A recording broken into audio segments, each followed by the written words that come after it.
നമ്മുടെയൊക്കെ കുടുംബത്തിൻ്റെ കുലദേവത പരമ്പരാഗതമായിട്ട് നിലനിന്ന് പോരുന്നതും അത് നമ്മുടെയൊക്കെ കൂടെയുള്ളതുമാണെന്ന് നാം മനസ്സിലാക്കി കഴിഞ്ഞു.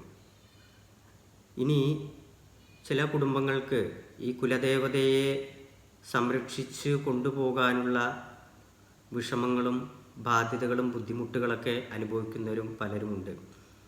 ഒന്നാമതായി ഈ ഒരു കുലദേവതയെ ആചാരപ്രകാരം വാർഷിക പൂജ നടത്താനോ മാസപൂജ നടത്താനോ സ്ഥിരമായിട്ട് വിളക്ക് കത്തിച്ചു കൊണ്ട് നടക്കാനോ ഉള്ള കുടുംബങ്ങൾ ഇല്ലാത്ത അവസ്ഥയുണ്ട്. അതുപോലെ വീടുകളിൽ സ്ഥിരമായിട്ട് ആളില്ലാത്ത അവസ്ഥകളുണ്ട്. ഈ കുടുംബങ്ങൾ പല കാരണവശാൽ പല ഭാഗങ്ങളിലായി ജീവിച്ചു പോരുന്നവരുമുണ്ട്.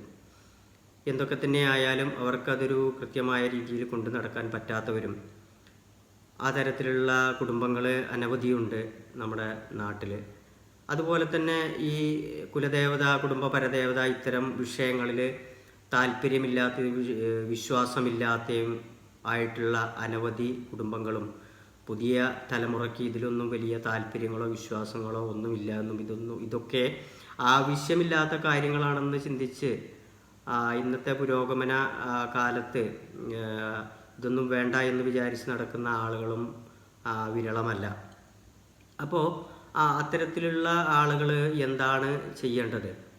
എന്തായാലും ഈ ഒരു കുലദേവത എന്നുള്ളത് നമ്മുടെ കുടുംബത്തിൻ്റെ നമുക്ക് ഒഴിച്ചുകൂടാൻ പറ്റാത്തതായിട്ടുള്ള ഒരു സങ്കല്പവും സംവിധാനവുമാണ് എന്നിരിക്കെ നമുക്ക് നമ്മുടെ പൂർവികരെ, നമ്മുടെ മാതാപിതാക്കളെ, നമ്മുടെ പൂർവികരെ നമുക്ക് ഒഴിവാക്കാൻ സാധിക്കുമോ? നമ്മുടെ ജീവിതത്തിൽ നിന്ന് അവരെ നമുക്ക് ഒഴിവാക്കാൻ സാധിക്കുമോ? അവർ മരിച്ചാൽ പോലും അവർക്ക് വേണ്ട പിതൃക്രിയകൾ നാം മരിക്കുന്നത് വരെ അവർക്ക് വേണ്ടി നാം ചെയ്യുന്നില്ലേ? അപ്പോൾ അതിലേറെ പ്രാധാന്യം ഉണ്ട് കുലദേവതയ്ക്ക് എന്നിരിക്കെ ഇത് നമുക്ക് ഒഴിവാക്കാനോ എവിടെയെങ്കിലും കൊണ്ട് തള്ളാനോ അല്ലെങ്കിൽ എവിടെയെങ്കിലും കൊണ്ട് കുടിവെക്കാനോ നമുക്ക് കഴിയുമോ എന്നുള്ള ചില ചോദ്യങ്ങളും ഉയർന്നു വരുന്നുണ്ട്. അതിനുവേണ്ടി പലരും താല്പര്യപ്പെടുന്ന ആളുകളും ഉണ്ട്. ജ്യോതിഷികളെടുത്തൊക്കെ പോയിട്ട് അതിന് സാധ്യതയുണ്ട് എന്നൊക്കെ ചോദിക്കുന്നവരും ഉണ്ട്. അതേപോലെ തന്നെ ഇതൊന്നും അറിയാതെ അങ്ങനെ സമയമില്ലാത്ത താല്പര്യമുള്ളവരും പക്ഷേ സമയമില്ലാതെ നടക്കുന്നവരും ഉണ്ട്. ഇതിന് എന്താണ് പരിഹാരം എന്നുള്ളതിന് നമുക്ക് ഒറ്റ പരിഹാരമേ ഉള്ളൂ. ഇതിന് മറ്റു ഒരു പരിഹാരവും ഇന്ന് നമുക്ക് ഇല്ല. കാരണം ആ ഒരു പരിഹാരം ഒരിക്കലും നമുക്ക് യോജിച്ച പരിഹാരമല്ല. ഇതിനെ ഒഴിവാക്കുകയോ അല്ലെങ്കിൽ വേറെ എവിടെയെങ്കിലും തള്ളുകയോ അല്ലെങ്കിൽ മറ്റാർക്കെങ്കിലും അത് ഏൽപ്പിച്ച് കൊടുക്കുകയോ എന്നുള്ളത് മറ്റൊരു പരിഹാരമല്ല ഒരിക്കലും. കാരണം നാം എന്നൊരു വ്യക്തിയും നമ്മുടെ കുടുംബവും നമ്മുടെ വീടും നമ്മുടെ എല്ലാവരും നമ്മൾ ജീവിക്കാൻ വളരെയധികം കഷ്ടപ്പെടുന്നും ബുദ്ധിമുട്ടുന്നും ഉണ്ട്. നമ്മുടെ ജീവിതത്തിൽ ഓരോ കാര്യങ്ങളും നമുക്ക് നിരന്തരമായിട്ട് നടത്തേണ്ടതുണ്ട്. നമ്മളേതായിട്ടുള്ള കാര്യങ്ങൾ, നമ്മളെ കുടുംബകാര്യങ്ങൾ, അതുപോലെ നമ്മളെ ജോലി കാര്യങ്ങൾ, നമ്മുടെ മക്കളുടെ പഠനം, അതുപോലെ തന്നെ നാനാതരത്തിലുള്ള 100 കാര്യങ്ങൾ നമുക്ക് ചെയ്യാൻ നമുക്ക് സമയമുണ്ടെന്നിരിക്കെ നമുക്ക് ഈ കുലദൈവത്തിന്, നമുക്ക് ഈ കുലപരദേവതയെ കൊണ്ടു നടക്കാൻ നമുക്ക് സമയമില്ല എന്ന് പറയുന്നത് യഥാർത്ഥത്തിലൊരു ഈശ്വരനിന്ദയാണ്. അത് നമ്മുടെ കുലത്തിനോട് ചെയ്യുന്ന വലിയൊരു ദ്രോഹമാണ്. അതുകൊണ്ട് തന്നെ ഒരിക്കലും ഇതിന് സമയമില്ല അല്ലെങ്കിൽ ഇതിൽ താല്പര്യമില്ല എന്നുള്ള വിഷയത്തിനൊന്നും പ്രാധാന്യമില്ല എന്നാണ് ഞാൻ പറഞ്ഞു വരുന്നത്. അതിന് നമ്മൾ പ്രാധാന്യം കണ്ടെത്തിയേ പറ്റൂ. നമ്മുടെ കുടുംബത്തിലൊരു അസുഖം വന്നു, ഒരു മാറാരോഗം വന്നു, നമ്മളൊരിക്കലും ആ വ്യക്തിയെ എവിടെയെങ്കിലും കൊണ്ട് തള്ളുകയോ ഒഴിവാക്കുകയോ ചെയ്യുന്നില്ലല്ലോ. അവർക്ക് വേണ്ടി നമ്മൾ ആവോളം കഷ്ടപ്പെടുന്നുണ്ട്. അവർക്ക് എന്ത് തരത്തിലുള്ള കഷ്ടനഷ്ടങ്ങൾ ഉണ്ടായാലും നമുക്ക് ആ രോഗം മാറ്റാൻ വേണ്ടി നമ്മുടെ ജീവിതത്തിൽ പ്രയത്നിക്കാറില്ലേ? അത്ര പോലും നമുക്ക് സമയവും ഒന്നും വേണ്ട ഈ ഒരു കുലദേവതയെ കൊണ്ട് നടക്കാനും അതിനെ ആരാധിച്ചു കൊണ്ട് നടക്കാനും ഒരു നിലവിളക്ക് കത്തിക്കാനോ അല്ലെങ്കിൽ ഒരു വർഷത്തിൽ ഒരുമിച്ച് എല്ലാവരും കൂടി ഒരു പൂജ കൊടുക്കാനോ അല്ലെങ്കിൽ ആ ഒരു രീതിയിൽ സങ്കല്പിച്ച് കൊണ്ട് നമുക്ക് ഒരുമിച്ച് ചേരാനോ നമുക്ക് സമയമില്ല എന്ന് പറയുന്നവർക്ക് പിന്നെ എന്തിനാണ് സമയമുള്ളത്?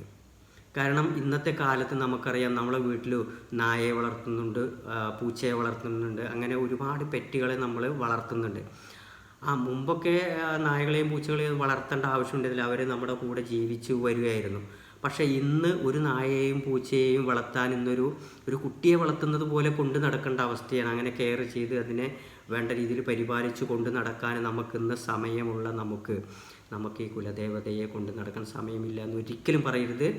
അതുകൊണ്ട് തന്നെ ഇതിന് അത്രയധികം പ്രാധാന്യം കൊടുക്കുക. നമ്മളെ ജീവിതത്തിൽ ഏത് തരത്തിലുള്ള കഷ്ടപ്പാടുകളും ദുരിതങ്ങളും ദുഃഖങ്ങളും ഉണ്ടെങ്കിലും അതിനെയൊക്കെ സംരക്ഷിക്കുവാനും അതിനൊക്കെ നമ്മളിൽ നിന്ന് എല്ലാ ദുരിതങ്ങളെയും രക്ഷപ്പെടുത്താനുള്ള വലിയൊരു സപ്പോർട്ടാണ്, വലിയൊരു സഹായമാണ്, വലിയൊരു അനുഗ്രഹമാണ് നമുക്ക് കുലദേവത എന്നുള്ളത് നമ്മൾ തിരിച്ചറിയണം. അതുകൊണ്ട് ഇതിന് മറ്റൊരു ഓപ്ഷനില്ല, വഴിയില്ല, വേറൊരു പ്രതിവിധിയില്ല.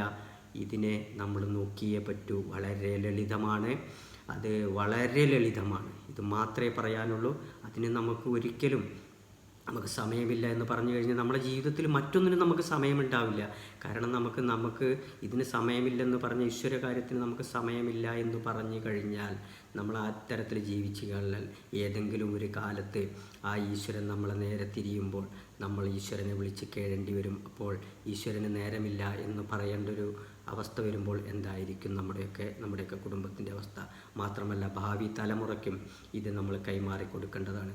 അതുകൊണ്ട് ഭക്ത്യ എല്ലാവരും ആത്മാർത്ഥമായിട്ട് നമ്മളെ കുടുംബ പരദേവതയെ ഒന്നിച്ചു കൊണ്ടുപോയി എല്ലാവരെയും ഒരുമിപ്പിച്ച് ആ കുടുംബത്തിൻ്റെ ശക്തി നമുക്ക് എല്ലാവർക്കും ഉണ്ടാവാൻ ആ കുലദേവതയെ നമ്മൾ പരിപാലിച്ചു കൊണ്ട് നടക്കേണ്ടത് അത്യാവശ്യം തന്നെയാണെന്ന് മാത്രം പറഞ്ഞുകൊള്ളട്ടെ. അതിന് ഏത് തരത്തിലുള്ള കഷ്ടനഷ്ടങ്ങളും ഉണ്ടായാലും നാം അത് ചെയ്തേ പറ്റൂ.